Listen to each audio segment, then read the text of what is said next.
سڵاتان لەبێ ئەوڕێیان ژیرتان لەگەڵ لە ڤیددیوەیەکی نوێی ناوازەی کەناڵی یوتیوبی ژیر وەکو دەبینن ستۆدیۆیەکی نوێم دانەیە بە هیوای ئەوەم کەوە دەدات و کوالیتی ڤیددیوەکان تۆزە گۆڕانکاری بەسەدا بێ وەروەها زۆری نەتان داوەتان لەم کردێکەوە جگە لە بەرنامە سفرێک ژیر زیاتر گرنگی بە گەیمپڵی یاریەکاندا لۆ ئەوەش دەڵێم چاوەڕوان بن چەند هەواڵێکی خۆشم هەڵبژاردنەوە یەکەم هەواڵیش کە دەمێ باس بکەم با باسی یاری Resident Evil 4 بکەین کە تاکە یاری Resident Evil زۆرم حەز دێت دووبارەی بیکەمەوە بەڵام لەبەرەوەی یاریەکە کۆنە گرافیکی کۆنە هەرچەندە یاریەکەیان دووبارە ڕیماستەر کردەوە بەڵام حەزم بە گرافیک نوێ بکەم کۆمپانیای کاپکۆم بە شێوەیەکی ناڕاستەوخۆ ڕایگەیاندکەوە دووبارە دەیانەوەی یاری Resident Evil 4 ریمیک بکەنەوە واتە دەیانەوە یاریەکە دووبارە دروستکەنەوە هاوشێوەی چۆن یاری Resident Evil 2 یان ریمیک کردەوە چۆن یاری Resident Evil 3 یان ریمیک کردەوە بەڵام یاری Resident Evil 4 جیاوازە لەگەڵ یاری Resident Evil 2 و 3 تو تقریبا چیرۆکەکەی لە ناوەڕاست بوویتە دوو کرد و تقریبا هەمان چیرۆک دووبارە دەبتەوە لۆ یاریەکە تۆزێک دریاشتر دیارە و باشتر دیارە لە Resident Evil 3 هەرچەندە چیرۆکی Resident Evil 3 زۆر ناوازەیە بەڵام لەبەرەوەی یاریەکە کەمە تقریبا 5-6 ساعتەکە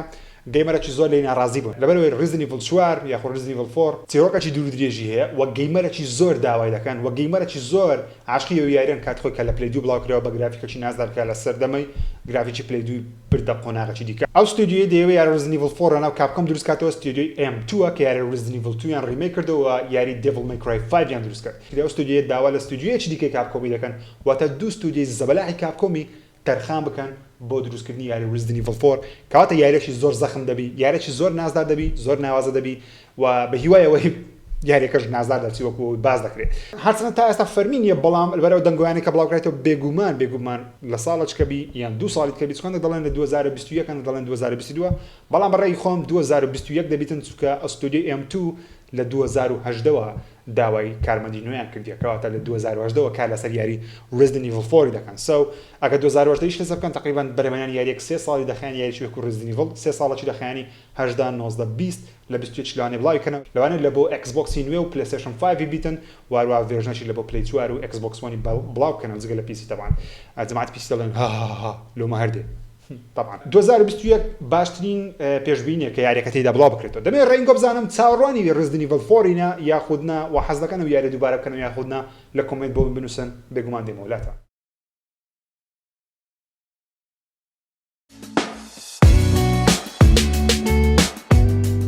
یەکەم یاری Call of Duty لە 2023 بڵاوکرایەوە تا ئێستاش بێچێ لە پرۆفشۆرترین یاریەکان لە مێژوودا دەدرێت ئەو زنجیرە یاریە جیهانی یاری تەقەکەرەکانی گۆڕی دەزان یاری سەرنجڕاکێش لەسەر یاریەکانی Call of Duty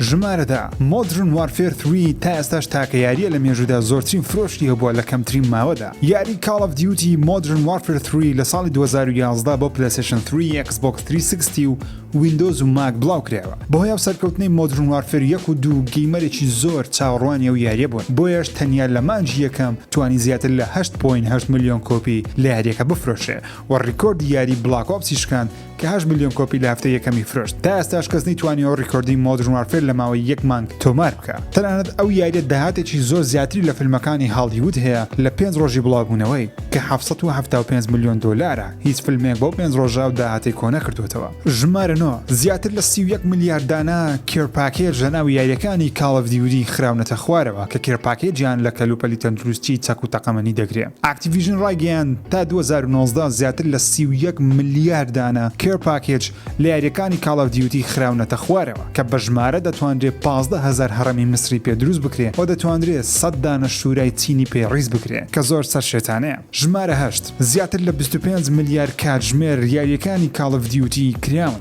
بێگومان ئەو ژمارەیە لەوانەیە بە ئاسانی نەچێتە مێشکی هەموو کەسێت نمونە تۆ ڕۆژانە 3 کاتژمێری یاری دەکەیت گەر بۆ 6 مانگ لەسەر یەک ڕۆژانە 3 کاتژمێر یاری بکەیت لە 6 مانگ تەنیا 270 کاتژمێر یاریت کردووە واتە کاتێکی زۆر نییە ئێستا با بیڵێنەوە زیاتر لە 25 میلیارد کاتژمێر یاری بە یاریەکانی Call of Duty لە تەواوی جیهان کراوە کە ئەو ژمارەیە زۆر گەوریە و جێگەی باوەڕکردن نییە بە ئاسانی بەڵام بەداخەوە ڕاستە ژمارە 7 زیاتر لە 5 میلیارد ئۆتۆمبیل لە ناو یاریەکانی Call of Duty تێکشکێنراون یان تەقاونەتەوە لە ناو یاریەک دەتوانی بۆ جارە یان دوو جار ئەو پەڕی 5 جار بۆ 10 جار دەتوانی ئۆتۆمبیلەکان بەڵام بتەقێنیتەوە چونکە هەموو یاریەک لە هەموو شوێنێکی نەخشەکە ئۆتۆمبیلێک دانراوە تۆش RPG پێوەنێت بەڵام گەیمەرانی Call of Duty توانیویانە زیاتر لە 5 ملیار ئۆتۆمبیل ناو یاریەکە تێک بشتێن کە لە ژیانی ڕاستەقینە تەنیا 1 ملیار ئۆتۆمبیل لە تاوی جیهان هەیە واتە 50 لەو ژمارەی ڕاستەقینە زیاترە کە ئەمە سەرشێتانەیە. ژمارە 6 تا ساڵی 2011 زیاتر لە 1.4 ملیار یاری ئۆنلاینی Call of Duty ئەنجام درراوە کە ژمارە ژاسانیە قەنەعاتی پێبینی. نمونە ڕۆژانە تۆ لە نێوان 10 بۆ 20 یاری ئۆنلاین ئەنجام دەدەیت واتە دیاری ماچ بکەیت تا 6 مانگ گەر هەموو ڕۆژێک دیاری ئۆنلاین بکەیت دەکاتە 900 یاری. بەڵام گەیمەران توانیویانە تا ساڵی 2011 زیاتر لە 1 ملیار و 400 میلیۆن دانە یاری ئۆنلاین لەناو یاریەکانی Call of Duty ئەنجام بدەن. جا لە 2011 بۆ 2020 لەوانەیە ژمارەیە 3000 بکە. ژمارە 5 ڕۆژانە زیاتر لە 10 میلیۆن گەیمەر یاریەکانی Call of Duty دەکەن. بێگومان لەوانەیە بڵێیت جا 10 میلیۆن کەس چییە؟ 10 میلیۆن کەس لە ڕۆژێک ببینە 160 گەورەترین یاریگای تۆپی پێ جێگەیان بێتەوە بۆ ئەوەی سری یەک یاری بکەن کەواتە 10 میلیۆن کەس لە ڕۆژێک ژمارەیەکی پێوانەیە. ژمارە 4 بەهۆی توندی یاری Modern Warfare بۆ یەکەم یاری Call of Duty بۆ سەروی 18 ساڵان پێوانە کرابێ. بێگومان هۆکاریەوەی بۆچی یاریەکانی Modern Warfare 1 2 3 بۆ سەروی 18 ساڵانە تەنیا تەقەکردنەکەی نییە بەڵکو لێچێ لارکەکان داوا لە گەیمەر دەکات تەقە لە خەڵکی سڤیل بکات بەڵام گەیمەر دەتوانێت ئەنجامی نەدا کە بە ناوی نۆڕەشنە هەروە کۆتاییەکانی Modern Warfare 2 دوو کارکتەری خۆشەویست دەکوژێن. ژمارە 3 ژمارەیەکی هەژمار نەکرا و گولە لەوانەیە لە ناو یاریەکانی Call of Duty تەقێنرابن بەڵام لەوانەیە بزانین تا ئێستا چەند گولە لە ناو یاریەکانی Call of Duty تەقێنراون. ژمارەکەش 32 کوادریلیۆن گولەیە. بێگومان لەوانێت نەزانن کوادریلیۆن چەند سفری هەیە. ئەو ژمارەیە چەند گەورەیە. ملیۆنێک 6 سفری هەیە. ملیارێک 9 سفری هەیە. تریلیۆنێک 12 سفری هەیە. کوادریلیۆنێک 15 سفری هەیە. زیاتر لە 32.2 کوادریلیۆن گولە لە ناو یاریەکانی Call of Duty تەقێنراون. ژمارە 2 بێگومان یاری Medal of Honor بێچێ لە باشترین یاریەکانی تەقەکەری کەسی یەکەم دارەندرێ و ڕکابەرێکی گەورەی یاریەکانی Call of Duty کرد. بەتایبەتی لەسەر یاری جەنگی جیهانی دووەم کە یەکەم یاریانە ساڵی 1999 بڵاو کردەوە. جا پەیوەندی بە یاریەکانی Call of Duty هەیە بێگومان زۆر. یەکەم یاری Call of Duty کاتێک بەرهەم دەهێنرا لە ژێر کۆدنەیمی Medal of Honor Killer بەرهەم هات. واتە پێشەوەی ناوی لێبنن Call of Duty لە ژوورەوە لە کاتی بەرەمێنان بە بکوژی Medal of Honor ناوی داهات و بێگومان توانیان ئەو یاریەش بکوژن چونکە کۆتا یاری Medal of Honor لە 2012 بڵاو کرایەوە دوایین یاری Call of Duty لە 2020 بەیەش توانیان سەرکەوتوو بن. ژمارە 1 گەورەترین زانیاری لەو راپۆرتە ئەوەیە تا ئێستا زیاتر لە 500 میلیۆن کەس لە تەواوی جیهان یاریەکانی Call of Duty-یان تاقی کردوێتەوە. نمونە کوردستان لە 5 میلیۆن کەس زیاترە. ئەمریکا 328 میلیۆن کەسە. ئەڵمانیا 82 میلیۆن کەسە و بریتانیا 66 میلیۆن کەسە و برازیل 209 میلیۆن کەسە. واتە گەیمەرانی Call of Duty زۆر لەو وڵاتانە ژمارەیان زیاترە. گەرنیوەی ئەو گەیمەرانە کۆبکەنەوە کە یاری Call of Duty-یان کردیە دەبنە دانیشتوانی وڵاتێکی وەکو ئەمریکا. ئەوەژە ڕاستیدار دەخەکەوە Call of Duty لە تەواوی جیهان گەیمەرێکی زۆری هەیە و بە سەدان میلیۆن کەس یاریەکانی Call of Duty-یان ئەنجام داوە. جا لە کۆنسۆڵەکان بێ PC بێ ئێستاش لە مۆبایل بێ. تەنیا لە مۆبایل لە ماوەی 1 ساڵی ڕابردوو زیاتر لە 100 میلیۆن کەس یاری Call of Duty مۆبایلیان داونلۆد کردووە کە ئەو ژمارە هەیە لە ژمارە دانیشتوانی ئەڵمانیا یان بریتانیا زیاترە.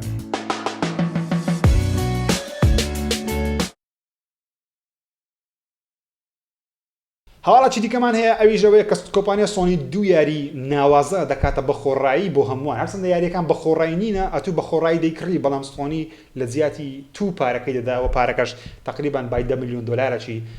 دەداتە هەندێک ڕێکخراوی تەندروستی تاوەکو بەرەنگاری ڤایرۆسی کۆڕۆنای ببنەوە. دوو یاریەکەش ئەنچارتد کۆلێکشنە کە بەشی یەکەم و دووەم سێمی یاریەکانی ئەنچارتە کە سێ یاری زۆر نازدارن ئەگەر تا ئێستا تاقید نەکریتەوە تکام وایە یاریەکان تاقیب بکەنەوە. و یاری دووەم کە بەردەست دەبی بە خۆڕای یاری جۆرنیە تا ئێستا تاقیب نەکردووە لە مێژە حەز دەکەم و یاری تاقیبکەمەوە یعنی چەند جار دیتم ویستم بیکڕم بەڵام لەبەر نرخەکەی نەکڕی حەز نەکردەوە پارەی سەر بکەم ویستم هەر لە پلەیستیشن پڵاس مانگ لە مانگکەم بە خۆڕایی بڵاو بیتەوە ئێستا بە خۆڕایی بەردەستە دەتوانن داوڵۆد بکەن و زۆر دڵخۆشم و بێگومانم یاریێش دەکەم چونکە جۆرنی یەک کە لەو یاریانی کە خەڵکەکی زۆر ڕیڤیوکی باشیانە بۆ کردی خەڵکەکی زۆر دڵن یەک کە لەو یاری ڕۆحیانەی کەەوە هەم گەیمەرەکەی تاقیکاتەوە ئەزمونێکی جیاواز بە گەیمەر دەدات. ئەنچارتد ئەگە تا ئێستا کۆلێکشنەکە نەکردیت تکام وایە ئەو یاریە بە خۆڕاییە لە ئێستاوە لە پلەیستیشن دەتوانن داوڵۆندیان بکەن بۆ تا هەتای بە خۆڕایی توانین داوڵۆندیان بکەیت و جۆرنیش لە ئێستاوە بەردەستە تکایە داوڵۆندیان بکەن تاوەکو بەروارەکەیان بەسەر نەچی هەردوو یاری بە خۆڕایە بڵای داوەڵی بکەیت و بە داوڵۆندکردنی ئەو یاریانەش یارمەتی کۆمپانیای سۆنی دەدەیت تاوەکو یارمەتی بەرەنگاربوونەوەی ڤایرۆسی کۆڕۆنا دەکاتە و کارێکی باش دەکەیت و یاریش دەکەیت دەبێت ڕێنگە بزانم کەوا کامە یاریتان پێ خۆشترە جۆرنی یاخود ئەنچارتد لە کۆمنتەوەی بنووسن بێگومان دێمەلاتە بینەوە سەر دەستکەکەی پلەیستێشن 5 زۆرێک لە خەڵکی دەستکەکەیان پێ جوان ئامادەی دایانگۆ جوان نیە بەڵام ئێستا خەڵکی دەستکەیان زۆر پێ جوانەوە داوا دەکەن سۆنی ڤێرژنی ئیلایت یاخود پلەیستێشن 5 دوال سنس پرۆ یاخود ڤێرژنی پرۆ لەو دەستکەی بڵاوکەنەوە یاخود لەو کۆنترۆلەری بڵاوکەنەوە زۆرێک لە خەڵکی دەڵێن پێویستە وەکو ئەکسبۆکسی بکات چۆن ئەکسبۆکس ئیلایتی هەیە و ئەکسبۆکسی تەبیعی هەیە کۆنترۆلەرەکەی سۆنیش پێویستە پرۆیەکەی بڵاوکاتەوە و تەبیعیەکەی بڵاوکاتەوە هەندێک دوگمە لە پشتەکەی بەردەست بخە واروە کوالیتی شانەکەشی بەسەر بێخی بەڵام بە بڕوای من ئەوە داواکاری خەڵکیە لە تۆڕە کۆمەڵاتەکان لە هەفتەی خەڵکەشی زۆر لە تویتەر داوایان لە سۆنی کرد سۆنی تا ئێستا هیچ کۆمنتە چینە بێگومان جواب ناداتەوە و بەڕێی خۆم تا پێ بڵم حەز دەکەم پلەیستێشن جگە لە ئەوەی کە کۆنسۆلی پلەیستێشن 5 پرۆ بێگومان لە 2 ساڵ 3 ساڵ داهاتوو دەیبینین بەڵام جگە لە پلەیستێشن 5 پرۆی حەز دەکەم دەستکەچ کۆنترۆلەری پرۆ ببینم هەندێک دوگمە لە پشتی زیاد کە بەتایبەتی لە یاریە تەقەکەرەکان یاخود یاریە ئۆنلاینەکان یاریەکانی بەسەرن Call of Duty Warzone یاخود Modern Warfare یان PUBG Fortnite پێویست بە دوگمە زیاتر بەتایبەتی کاتێک ئەمن یاری Call of Duty Modern Warfare دەکەم لە باگراوند لە پشتەوە پێویست بە دوگمە دیکەیە لە بۆ مەسەلەن خێرا فردانی شتێک یاخود کاتە دوگمە دەگزێت دوگمەکەی یەک دوگمە لە باگبەتنی هەبیتن پێگومانی شەکان ماسانتر دەکات پێدان خۆشە پلەیستێشن دەستکەچی پرۆ بڵاوکاتەوە یاخود ئەو کۆنترۆلەرە هیچ کێشەیەکی یاخود هیچ دوگمەیەکی زیادی پێویست نییە لە کۆمنتەمەوەی بنووسن هەواڵاتی دیکەم هەیە لەسەر یاری Ghost of Tsushima لەوانەیە زۆربەتان چاوەڕوان بن لەبەرەوەی گرافیکی یاریەکەی مێشتی هەمووان تەقانیتەوە کەوا گرافیکێکی زۆر جوانی هەیە ستودیۆی سەکەر پانج لە چاپێکەوتنەک لە پلەیستێشن ماگەزین یاخود لە ڕۆژنامەی پلەیستێشن گۆڤاری پلەیستێشن ڕایانگەیاندکەوە لە ناو یاریەکەی پوینت نییە واتە فاست تراڤڵ نییە مەسەلەن لەو پوینتی بچی ئەو پوینتە دیاریکرا بێتن لەوانەیە فاست تراڤڵی هەبی بەڵام بە شێوەیەک و یاریەکانی ئاساسن نییە پوینتێک لە شوێنێک دیاری بکەیت تاوەکو لە بۆی بچی بەڵکو تاو یاریەکە ئۆپن وۆڵد دەدەیت بەخۆت لە شوێنەکان بۆ شوێنەکان بڕۆی و شوێنەکان بە لاندمارک دەناسێتەوە مەسەلەن لە سەر شوێنەکە نووسراوە گوندی فلانجەیە ڕاستەخۆ بتێ گوندی فلانجێ بەڵکو بە چیە بە سروشتی بە شوێنەکەی دەیناسیەوە بزەوە سەد ئەوە چۆن دەبی معنای چی هێشتا منیش نازانم تا ڕوونیان نەکردەوە بەڵام ئەوان مەبەستیان لەو شتەی ئەوەیەکەوە دانوێت گرینگێکی زیاد لە حەد بە گرافیکی یاریەکەی بدەن و بیانوێت گرافیکی یاریەکەی گەورەترین شت بی لە ناو یاریەکەی یعنی تو جگە لە چیرۆکەکە کە بێگومان چیرۆکەی ناوازی دەبێت چکە سەکەت پان دیکە لە ستودیۆ باشەکانی سۆنی و پارێکی زۆریان وەرگرتێ بۆ دروستکردنی یاری Ghost of Tsushima کەوا پێم وایە یاریشی نازار دەبێت ئەوان دەیانەوێت گەیمەر تەنیا بە گرافیک و بە جوانی یاریەکەی شوێنەکان بناستەوە یاریەکە ڕاستەخۆ بە $6 دەکڕن یاخود چاوەڕوانی داشکانی دەکەن لە کۆمنت دەمەلاتە هەواڵەتی دیکە لەسەر یاری The Last of Us Part 2 ئەویش ئەوەیە کە نیل دراکمن لە پۆستێکی لە تویتەر ڕاگەیاندکەوە باسی ئەوەی کە گەیمەرێک ترێلەرێکی زۆر جوانی دروست کرد بوو لە بۆ یاریەکەی و ترێلەرەکەی لە یوتیوبەکەی خۆی لە تویتەرەکەی خۆی ئاماژەی پێکرد بوو کە ترێلەرێکی زۆر جوانی لەلایەن هەوادارێک لە بۆ دروست کرایە لە بۆ یاریەکەی دروست کرایە نیل دراکمن هەروەها ڕاگەیاندکەوە لەگەڵ سۆنی لە قسەکردندان تاوەکو بتوانن بە نزیکترین کات یاری The Last of Us تو بڵاوکەنەوە وەکو دەزانین لە هەفتەی ڕابردوو سۆنی ڕاگەیاندکەوە یاری The Last of Us Part 2 تاخیر دەبێتن بەهۆی ڤایرۆسی کۆڕۆنا و هەندێک کێشەی تەکنیکی یاریەکە دایانەوێت بە شێوەی دیجیتاڵی بڵاوتەوە و بە شێوەی دیسکیش بڵاوتەوە تاوەکو زۆرترین گەیمەر بتوانین یاریەکەی بکڕن ئێستا قسەکە ئاشکرا بوو کەواتە یاریەکە تەواو ئامادەیە هەمووی شتەکانیان تەواو کردیە پێویستی بە دواکەوتنی نییە بەڵام سۆنی لەبەرەوەی سۆنی پارەی بێتن دەبێت بە شێوەی دیسک بڵاوی کاتەوە بەڵام بەخۆمان زانین کە بازار نییە لە هەموو دنیا بەهۆی ڤایرۆسی کۆڕۆنا لێ ژیارەکان بڵاو نەکردەوە بەڵام قسەکەی دراکمەنی نیل دراکمن دەرهێنەری ئەو یاریەی ئاماژە بۆی دەکەکەوە یاریەکە ئامادەیە یاریەکە حازرە هیچ شێشەی نییە لەگەڵ سۆنی قسە دەکەن کەوا بە زووترین کات بڵاوکەنەوە ئەوەیە کەەوە بە شێوەی دیجیتاڵی بڵاوکەنەوە تکایە ئێستامەوە یاری هەموو شێوەی دیجیتاڵیە یعنی من دیستی ناکڕمەوە پاشتەنیا بە شێوەی دیجیتاڵی یاریەکان دەکڕم هەم لەبەرەوەی پارەکەی من ڕاستەخۆ دەگاتە لای ئەو گەیمەرێک ئەو پەرەپێدەرێکی یاریەکەی دروست کرێت پاڵپشتیکردن و هەمیش هەردەشی 4 تێرابەتی 2 تێرابەتی بە $70 خۆت دەکرد لە پلەیستێشنەکە دەدەیت ئیدی لە خۆت پڕیگەمە بکە دیسک هەم دەنجی زۆرە و هەمیش دەیبچی بکڕی بێەوە سەو لە مارە خۆ دەکرن پرسیارەکەتان پکەم یاری The Last of Us بە $6 دەکڕن یاخود چاوەڕوانی داشکانی دەکەن دەمێت ڕێنگە بزانم چکە ئەو کەسانی کە معجبی ئەو یاریە عاشقی و یاریە بێگومان $6 هەر پێ دەدەن هەواڵەتی خۆشم هەیە لەسەر یاری Call of Duty Modern Warfare Warzone کە ناوەکی زۆر دوورودرێژی هەیە لێ لەنەوە پاشتەنیا دەڵێم وارزۆن گەیمەرێک لە ناو یاری وارزۆن چۆچی کردیا لە مۆدی سۆڵۆ ڕیکۆردێکی نوێی ناو یاری تۆما کردی ئەویش 37 کەسی لە ناو یاریەکە کوشتیر بێگومان لەوانەیە بڵێ 37 کەس نییە لە مەسەن لە پابجی لەوانەیە توانێت 20 کەس 30 کەس ئەو پەڕی 30 کەس 15 ئەو پەڕی 15 لە بۆ 20 کەسی ئەگەلایمش زۆر باش توانین بکوژی ئەگەیشتە 30 کەسی لە پابجی کات یاریزانی زۆر نازداری بەڵام لە وارزۆنی کە 150 یاریزای تێدایە یاریەکە زۆر توندا بە سۆلۆژ زەحمەتە 37 کیل لەوێ ئەو گەیمەرە ڕیکۆردێکی پێوانەیە شکاندی وەرە ڤیدیۆی بڵاو کردەوە سەری ڤیدیۆی دەکەین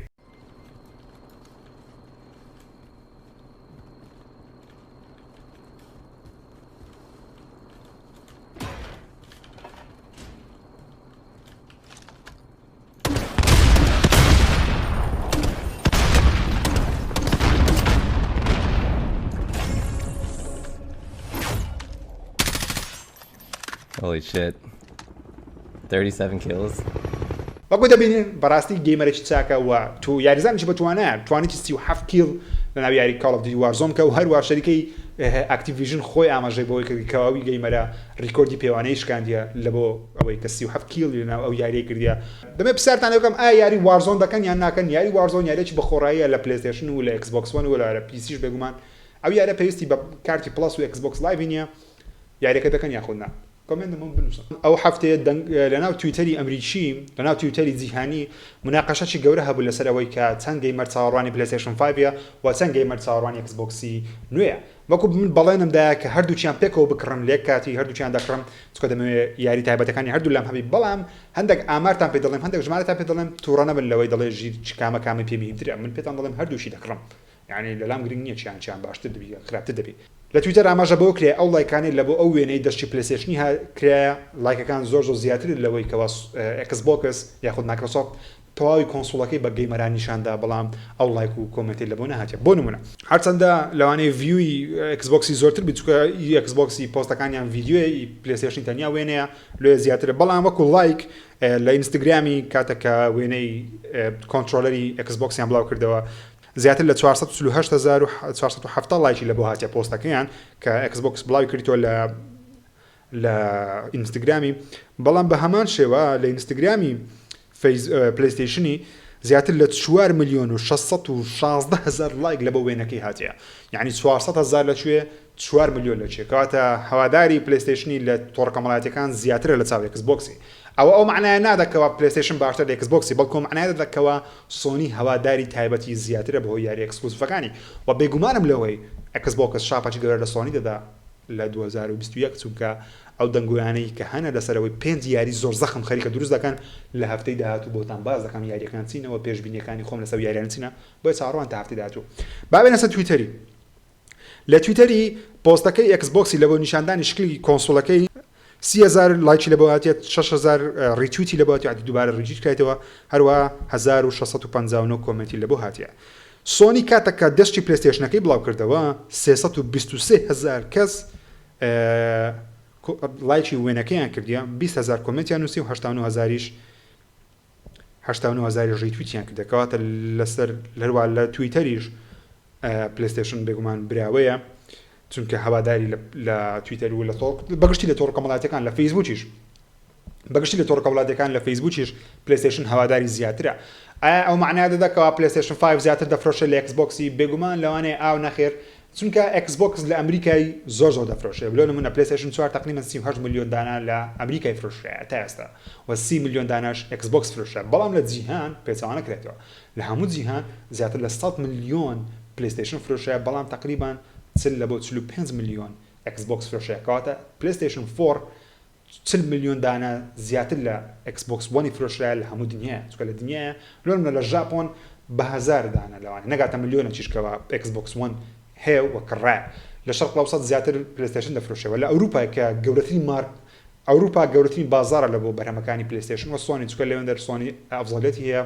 کۆمپانیاکان زۆربەی سۆنیە و ڕکلامەکان زۆربەی سۆنیە کۆتا پرسیارشم لەنگۆ ئەوەیە کەوا پێتان وایە لە شەژمانجی یەکەم پلەیستێشن 5 زیاتر دەفرۆشە یاخود ئەکسبۆکس وان ئێکس بەڕێی خۆم لە ئەمریکای ئەکسبۆکس وان ئێکس لەوانەیە زیاتر بفرۆشە لەبەرەوەی کۆمپانیەکە ئەمریکی ئەکسبۆکس مایکرۆسۆفت ئەمریکیە و بەڵام لە تەواوی جیهان یعنی لە ژاپۆن لە ئاسیا و لە ئەوروپا پێم وایە PlayStation 5 زیاتر فرۆشەوە تا لە 6 مانجیەکەم پێم وایە PlayStation 5 زیاتر فرۆشە لەبەرەوەی لە PlayStation 4 سوانی توانی شوێنی خۆی لە زۆر شوێنان بکاتەوە بەڵام بەگشتی ئەم زارە Xbox بێگومان شاپەش گەورە لە سۆنیدا لەبەرەوەی ئەکسکلوسیڤ یاری تایبەتی زۆر دەبی لە هەفتەی داهاتوو زۆربەی یاریە تایبەتەکانتان بۆ باز دەکەم ئەو گۆرانی لە هەفتەیە هەڵبژاردە ڕیاکشنی لە بۆ بکەم گۆرانێکی زۆر نازدارەوەیەوە یەک کە لەو گۆرانیانەی کە لەلایەن داکتەر درێ بڵاوکرێتەوە یەک لەو گۆرانیانە لە ئەلبومی 2000 داکتەر درێ بڵاوکراوە بە ناوی ئیگۆ گۆرانێکی نازدارە و گۆرانیەکە هەوادارێکی زۆری لە تەواوی جیهانەیە بە هیوای ئەوەی کەوە گۆرانیش خۆش لە بۆم گۆشت هیوا وایە سەیری گۆرانیەکەش بکەم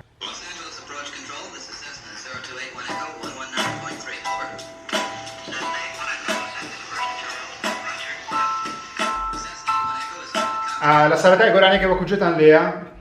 دەنجی پۆلیس دادنێکەوە مایکەکەی خۆیان مایکرۆفۆنەکەی خۆیان بەکاردێنن دەبۆ یەکسەر لەگەتری دەکەن وارووا گۆرانیش باسی ئەوەی دەکەنکەوە لە شاری لۆس ئانجلۆس لە ڕووداوە گرویدایە بە ناوی ئیکۆ تقریبا پێشەچێکە لە بۆ گۆرانێکەوە گۆرانێکە کە زۆر ڕاستیە و لە ڕاستی دەچی وە شعرەکە و تێکستەکەی زۆر ڕاستیە وەکو کە ڕووداوە گرویدایە دکتۆر درێ و هەروەها هیتمانیش تێدا هیتمانیش پێکەوە دەیجێڕنەوە با بەردەوامێن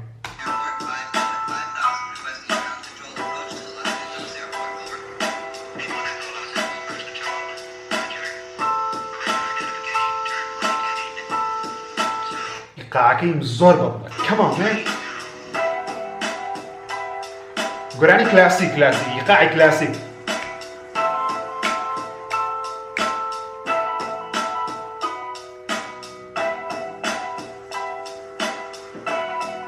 هەتا ئێستا خەریبی گۆرانی دەکەم بەس دی لەوێ ژێرانێکی گۆرانیی نازدارە کەمان درێ More class the most of them, brand the best of them, forgive the less of them, blaze at the rest of them. What can I say? California I ate, when niggas have died dates, some shit say, disconnect from the street forever. Dre دەڵێت چێدرێ I got class the most of them. دەڵێت لە هەمیان ڕاقیترم مەقسەدی لەو کەسانەیە کەوە جوونیان بە دکتۆر درێ دەڕۆ دکتۆر درێ ئەوە مێ بڵاو کردەوە جوونی بە هەموو ئەو گۆرانی بێژانەوە ڕاپەرانەدا کەوە قسەیان پێ بڵێ وەرمێ دەڵێم لە هەمیان ڕاقیترم و لەگەڵ هەمویان ڕۆیشتیمە ڕێم کردی ڕزانم چنە forgive the less of them دەرێ کەمترینیان لێ خۆشبوونم لە کەمترینیان لە ژمارەی زۆر کەمیان لایەن خۆش دەبم blaze at the rest of them وەروە زۆرنیان بڕیە ئەوان بڕیتەوە what can I say California دەرێت چ بڵێم مەقسەدی کالیفۆرنیا مەقسەدی چ بڵێم خەڵکی کالیفۆرنیا مەکەوە دەرێ where and die every day دەرێ هەموو ڕۆژێک ڕەشپێستێک دەمری over some shit they say لەسەر ئەو قسان دەرێ هەموو ڕۆژێک ڕەشپێستێک دەمری لەسەر ئەو شتانەی کە دەیڵێن قسەی غەڵەت دەکەن یەکسەر دەکوژێن disconnected from the street forever دەرێ هەتا لەگەڵ شەقامەکان disconnected بووینە کەوە دەکۆنێکتیان نمایە لەگەڵ شەقامەکان لێژ ئەوها هیچ و پوچ و بێمەعنا بووین Nigga, I'm down forever. Roll with my shield and safety. For niggas that been hate me, they the bitches that wanna break me. The tally blew up. I'll be in the aftermath. Dr. Dre Dallaire, that if Cali blew up, I'll be in the aftermath. أجر كاليفورنيا اشتكيوا وتأكل شو بقولها تقولي أجر تكيوا هرسي بس هاد I'll be in the aftermath. ياخد Dallaire أجر كاليفورنيا اشتكي بس هاد يعني اشتغل أنا أو هري رويدا. I'll be in the aftermath. Aftermath now your studio ياخد أو label كدكتور دري تدا I'll be in the aftermath لأن بزوجت عندما براب بميوزك بهمش بزوجت عندما. To DOC to DPG start from SOB DRE. داره لبروی جاپان دمو لنا استودیوی خام داره ل ایزی ای که یک کلب گوران باشتین گورانی بیشتر راپرکانی جیهان لان دکتر درو دستی پیکر. DOC DPG started from that SOB DIE DIE طبعا نايخوتي هم أولو جروب رابرانا داره لسرستي من بير لسرستي من فير بينا لسرستي من جورا بينا كاتا من براب بميوزك زواتنا دمو. Pistol home.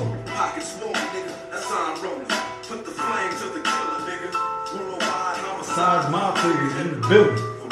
I'm hitting switches, making bitches and bitches. Saying grab dick every time I pose for pictures. I don't make Dre زخور يا زين كثير زخور ذاك. لابد أن ترجمنا كم يكون. أقول لك كثير زخور كده. بس أقول يجي زين كده كده.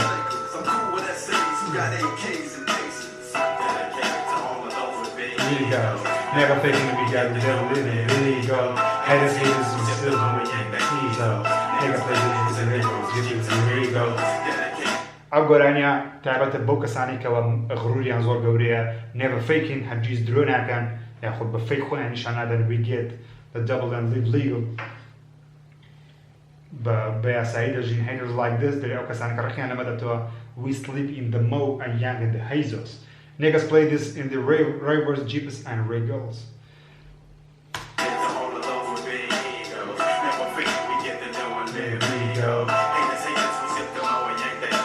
زۆر بەڵە زۆر ئیقاعەکەی خۆشە وەرە خۆزەکانیش خۆشە ئەوە هیچمان هاتە نامەزۆەکەی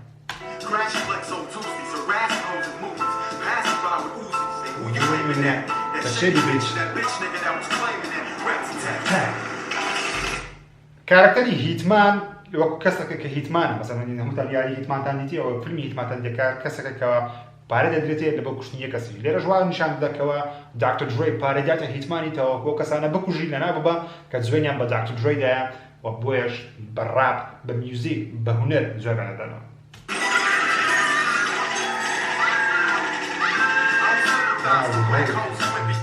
You gotta recognize the hitman is in price. Kelly Pride. The Henny got me energized. Smoke the guys trying to focus on mine. Poke their eyes out. I'm having locals. Hope they don't have to find out the hard way. Like snitch niggas in the pen to get hit when the guards look the other way. We getting hard, get mad and drink. You playing games. I suggest you know the rules. We putting guns to fools. Make you run your jewels. Take your honey and cruise. Hitman دەڵێ ئەمە فێرمانکردن چۆن بژین چۆن قسە بکەن چۆن عراقی بکەن لۆ نمونە داکتۆر درۆی کات خۆی کە بە گۆرانیەکانی کە داکتۆر درۆی کات خۆی کە گۆرانی لە بۆ توپاچی دەنووسی توپاچی وا بەو شێوازە بەناوبان کرد لە هەموو جیهان تەمان توپاک بەخۆشی ڕاپەرێکی باشە بەڵام بەهۆی داکتۆر درۆیەوە بەناوبان بوو داکتۆر درۆی ستایلی پۆپی ڕاپی دانا داکتۆر درۆی ستایلی ڕاپی کردە ئەو ڕاپە ئێستا دەبین کردە ئەو هیپۆپە ئێستا دەبین لە شێوازی کڵاو لەسەرکردن دەماچەگرتن قسە و مەریوانە تەرتیبە هەموو شتەکان داکتۆر درۆی ستایلی دانا لە ئێستا پێتان دەڵێتەوە دەری you playing games دەرێکەوە یاریێکمە دەکەن I suggest you know the rules یاساکان دەزانن کەوا داکتۆر درۆی و هیتمان ئەو یاسایانیان دانا کاتت ناتانی مەسەلەن لۆ نمونە ناتانی لەگەڵ حاکمی شەڕێک لە بەروی حاکم تەواوی یاساکان دەزانن چکە یاساکان بەخۆی دەینێ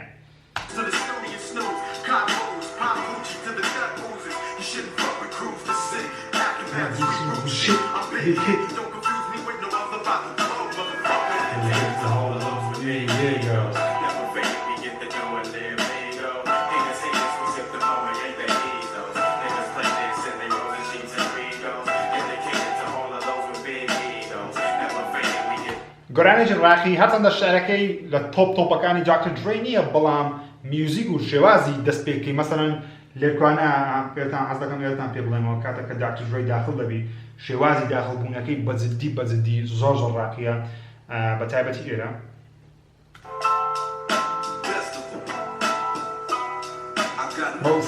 best of them.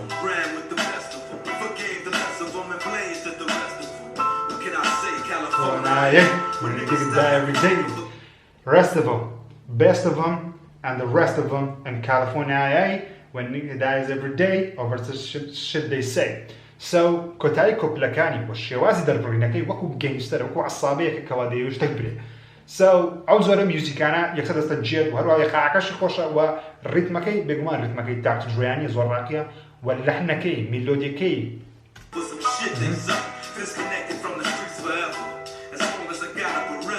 الموسيقى اللي باك جراوند هي تان تان تان تان تان تان أو زور راقية و پێم وایە ئیگۆ بیگ ئیگۆس گۆرانی بیگ ئیگۆس لە پێنج لە باشترین تراکەکانی داکتۆر درۆی تا ئێستا بەرهەمهێنا. خۆشەویستانم هاتمە کۆتایی بەرنامەی سفر یەکژێری بەرنامەکەی هەفتەتان پێچۆن و پێچۆن نەبوو و هەروە دەمێ ڕێنگۆ بزانم لەسەرەوەی ستۆدیۆ نوێم تا پێجوانە هەرچەند ستۆدیۆی زۆر سادەیە پلەیستێشن و پیسیەک نوێرەدانەیە و کۆمپیوتەر لێرە و مایک و تەرتیبات وشت بێگومان چاڕوانی گۆڕانکاری گەورە بن لە چناڵی یوتیوبیژی لەبەرەوەی ژمارە سەبسکرایبەکانم زۆر زیاد نابی کەواتە پێویستم بە گۆڕانکاریێکی گەورە هەیە لە چناڵەکەم بیکەم و هەروە خزمەتی زیاتری گەیمەرانی کوردستان و ئەو کەسانە دەکەم کە حەزیان لە فیلمیە تا ڤیدیۆ داهاتوو خواتان لەگەڵ هەر لە خۆشی و شادیدا بمێننەوە.